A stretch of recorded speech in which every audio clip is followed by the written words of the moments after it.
Everyone, how are you all? నిన్న మా ఇంటి దగ్గర చూపించాను కదా చెట్లు ఉన్నవి అని, అది పపాయ తీసుకొచ్చాను. పపాయ కర్రీ కూడా చేస్తారు, బట్ మా మమ్మీ హల్వా చేస్తామని పపాయ హల్వా చేస్తుంది.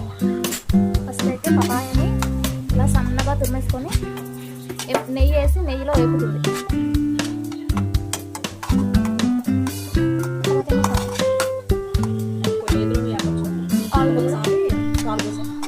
మా మిల్క్ ఏమో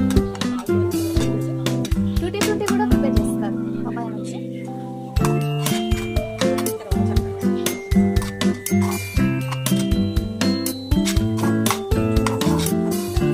పపాయ హల్వా అని ఒకటే అడుగుతుంది.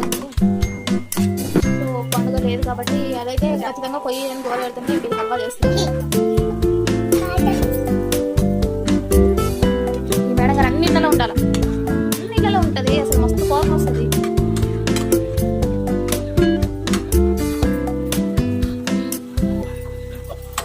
కాదు తల్లి,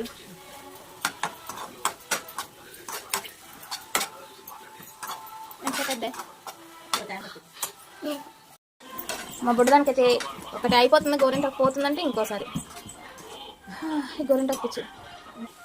ఇప్పుడు అందులో మా మమ్మీ మిల్క్ వేస్తుంది.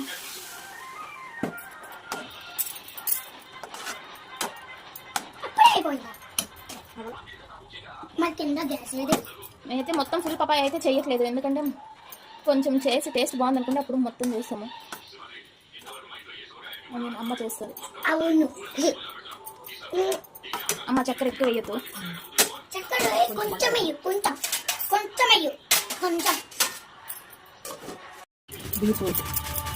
కొంచెం బీట్రూట్ కూడా వేస్తుంది మా మమ్మీ అందులో.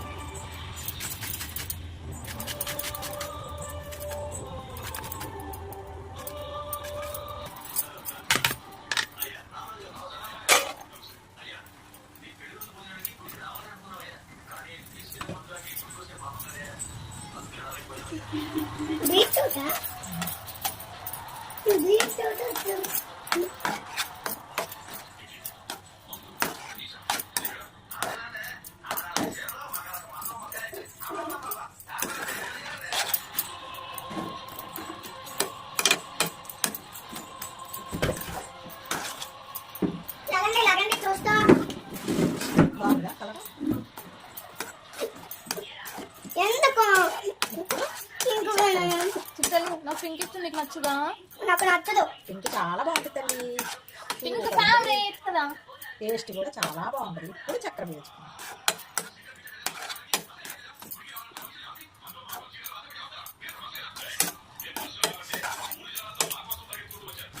కొద్దిసేపు మూత పెడితే బీట్రూట్ ఉడకబెట్టి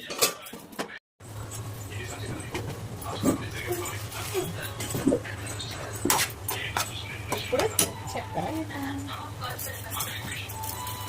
ఎక్కువ చాలు కొంచెమే.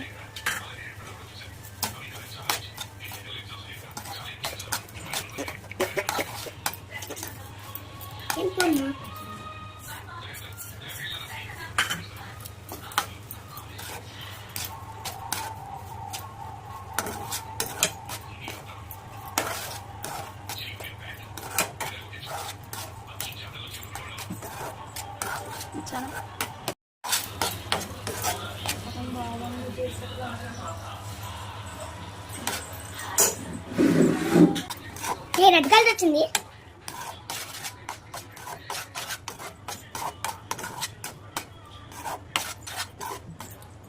చేసి సరిగ్గా బౌల్లో తీసుకొని నన్నగా ఫస్ట్ వేయించిన బాదం పప్పులు ఇప్పుడు హల్వా. బాదంలో జీడిపప్పులు కిస్మిస్లు యాడ్ చేసుకోవాలి.